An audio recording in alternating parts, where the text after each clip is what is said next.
नमस्कार दोस्तों, आप सभी का स्वागत है मेरे YouTube चैनल पर, जिसमें मैं आपकी प्रतियोगी परीक्षाओं के संबंध में आपसे चर्चा करूंगा।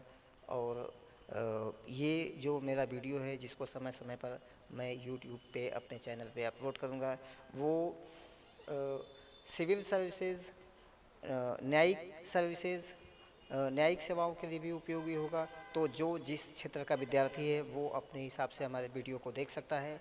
आज हम इस वीडियो में भारत के संविधान के बारे में चर्चा करेंगे। आज के इस वीडियो में हम बताएंगे कि भारत के संविधान की क्या रूपरेखा है, भारत के संविधान में कुल कितने अनुच्छेद हैं, भारत के संविधान को कुल कितने भागों में बांटा गया है और भारत के संविधान में कुल कितनी अनुसूचियां हैं। हम इन चीज़ों की चर्चा के साथ साथ हम आपको ये भी बताएंगे कि इनमें से कौन से अनुच्छेद और कौन सा भाग प्रतियोगी विद्यार्थियों के लिए उपयोगी रहने वाला है। तो चलिए दोस्तों, शुरू करते हैं भारत के संविधान की रूपरेखा के बारे में। दोस्तों, भारत की संविधान सभा द्वारा तैयार किया गया था और यह संविधान 26 नवंबर 1949 को बनकर तैयार हुआ था। 26 नवंबर 1949 को भारत की संविधान सभा ने इस संविधान को अंगीकृत, अधिनियमित और आत्मार्पित किया था। भारत का संविधान 26 जनवरी 1950 को लागू किया गया था। भारत के संविधान की शुरुआत उद्देशिका से होती है। उद्देशिका के माध्यम से भारत को एक संपूर्ण प्रभुत्व संपन्न, समाजवादी, पंथ निरपेक्ष, लोकतंत्रात्मक गणराज्य बनाने की बात कही गई है। भारत के संविधान की उद्देशिका संविधान का एक महत्वपूर्ण भाग है। संविधान में कुल 12 अनुसूचियां हैं और संविधान में अनुच्छेद 1 से लेकर 395 अनुच्छेद दिए गए हैं। संविधान के अनुच्छेद 393 में यह बताया गया है कि इस संविधान को भारत का संविधान कहा जाएगा। तो दोस्तों, ये अनुच्छेद 393 बेहद महत्वपूर्ण है ये जानने के लिए कि इसी अनुच्छेद में यह बताया गया है कि इस संविधान को भारत का संविधान कहा जाएगा। तो चलिए दोस्तों, आगे हम शुरू करते हैं भाग के बारे में। भारत के संविधान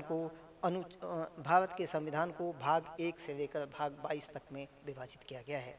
तो एक एक भाग के बारे में हम संक्षेप में चर्चा करते हैं। भाग 1, संघ और उसका राज्य क्षेत्र। इस भाग में अनुच्छेद 1 से लेकर 4 तक अनुच्छेद हैं, जिसमें यह बताया गया है कि संघ का क्या नाम है, अर्थात भारत अर्थात इंडिया राज्यों का एक संघ होगा। अनुच्छेद 2, नए राज्यों का प्रवेश और स्थापना। अनुच्छेद 3, नए राज्यों का निर्माण, वर्तमान राज्यों के क्षेत्रों, सीमाओं और नामों में परिवर्तन से संबंधित है। संविधान का भाग 2, नागरिकता, सिटीजनशिप के बारे में प्रावधान करता है। भाग 3 बेहद महत्वपूर्ण भाग है, भारत के संविधान का भाग 3, जो हर आम आदमी के लिए भी महत्वपूर्ण है, केवल विधि विद्यार्थियों के लिए नहीं, केवल सिविल सर्विसेज की तैयारी करने वाले, राज व्यवस्था की तैयारी करने वालों के लिए नहीं, बल्कि आम आदमी के लिए भी बेहद महत्वपूर्ण है। यह मूल अधिकारों के बारे में प्रावधान करता है, फंडामेंटल राइट्स, जिसके माध्यम से प्रत्येक आदमी ये महसूस करता है कि राज व्यवस्था में उसका अपना भी अहम स्थान है। मूल अधिकार, भाग 3 में दिए गए मूल अधिकार कुल 6 भागों में विभाजित किया गया है, जिसमें से पहला है समता का अधिकार। अनुच्छेद 14 से लेकर 18 में समता के अधिकार के बारे में प्रावधान किया गया है। दूसरा, स्वतंत्रता का अधिकार। अनुच्छेद 19 से लेकर अनुच्छेद 22 तक स्वतंत्रता के अधिकारों के बारे में किया गया है। तीसरा मूल अधिकार, शोषण के विरुद्ध अधिकार। अनुच्छेद 23 और 24 शोषण के विरुद्ध मूल अधिकारों का प्रावधान करता है। चौथा, धर्म की स्वतंत्रता का अधिकार, 25 से लेकर 28। पांचवा, संस्कृति और शिक्षा संबंधी अधिकार, अनुच्छेद 29 और 30। और छठवां और सबसे महत्वपूर्ण अधिकार, जिसके अभाव में मूल अधिकार महत्वहीन हो जाएंगे, संवैधानिक उपचारों का अधिकार, अनुच्छेद 32।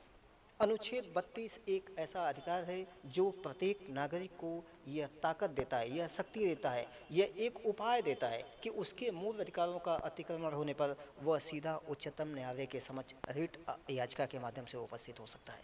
तो अनुच्छेद 32 बेहद महत्वपूर्ण है। जब हम आगे एक एक पॉइंट के बारे में अपना वीडियो अपलोड करेंगे तो उसमें हम अनुच्छेद 32 के बारे में अलग से विस्तृत चर्चा करेंगे। भाग 4 राज्य की नीति निर्देशक तत्वों के बारे में प्रावधान करता है। भाग 4 क मूल कर्तव्य। अनुच्छेद 51 क अगर नागरिकों के मूल अधिकार हैं तो उनके मूल कर्तव्य भी हैं। इसी कारण भारत के संविधान में अनुच्छेद 51 क के माध्यम से भाग 4 क में मूल कर्तव्यों का प्रावधान किया गया है। भाग 5 बेहद महत्वपूर्ण भाग जो संघ के बारे में प्रावधान करता है। भाग 5 को संविधान में 5 भागों में विभाजित किया गया है, जिसमें भाग 5 को संविधान में 5 अध्यायों में 5 चैप्टर्स में डिवाइड किया गया है, जिसमें से अध्याय 1 कार्यपालिका से संबंधित है, जिसमें राष्ट्रपति, उपराष्ट्रपति, मंत्रिपरिषद, भारत का महान्यायवादी और सरकारी कार्य के संचालन के संबंध में प्रावधान है। अध्याय 2 संसद के बारे में प्रावधान है। अध्याय 3 राष्ट्रपति की विधायी शक्तियां यानी अनुच्छेद 123, जिसमें राष्ट्रपति अध्यादेश प्रख्यापित करता है। भाग 4 संघ की न्यायपालिका। संघ की न्यायपालिका अर्थात सुप्रीम कोर्ट के न्यायाधीशों की नियुक्ति, उनके वेतन भत्ते और दूसरे अधिकारों के बारे में प्रावधान किया गया है, जिसमें हम अलग से एक सेपरेट वीडियो आप लोगों के लिए उपलब्ध कराएंगे। अध्याय 5 भारत का नियंत्रक और महालेखा परीक्षक। भाग 6 स्टेट राज्य के बारे में प्रावधान किया गया है। भाग 6 को 6 अध्यायों में विभाजित किया गया है। भाग 7 निरसित है। भाग 8 संघ राज्य क्षेत्र के बारे में प्रावधान है।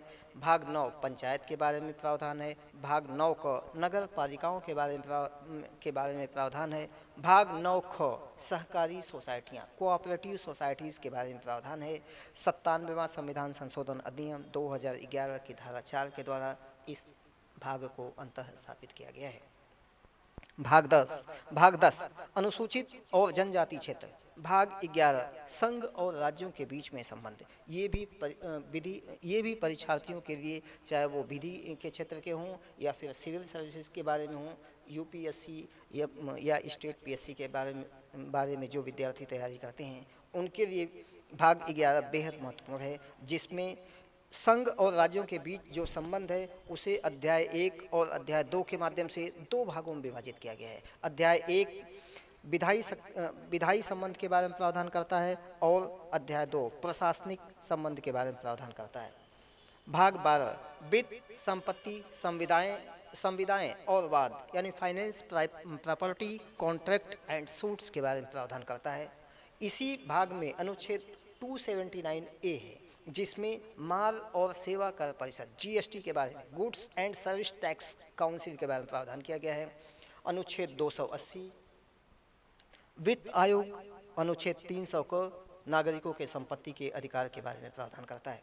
भाग 13 भारत के राज्य क्षेत्र के भीतर व्यापार, वाणिज्य और समागम के बारे में प्रावधान करता है। भाग 14 संघ और राज्यों के अधीन सेवाओं के बारे में प्रावधान करता है। भाग 14 भी बेहद महत्वपूर्ण है, जिसमें अलग से हम एक वीडियो आपके लिए उपलब्ध करवाएंगे, जिसमें अनुच्छेद 300, 310, 311 और 312 के बारे में प्रावधान है।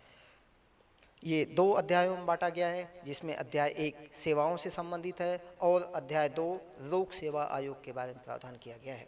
भाग 14A ट्रिब्यूनल यानी अधिकरण के बारे में प्रावधान किया गया है। भाग 15 निर्वाचन से संबंधित है। भाग 16 कुछ वर्गों के संबंध में विशेष उपबंध हैं। भाग 17 राजभाषा यानी ऑफिशियल लैंग्वेज के बारे में प्रावधान किया गया है। भाग 18 आपातकाल इमरजेंसी प्रोविजन के बारे में भाग 18 में प्रावधान किया गया है।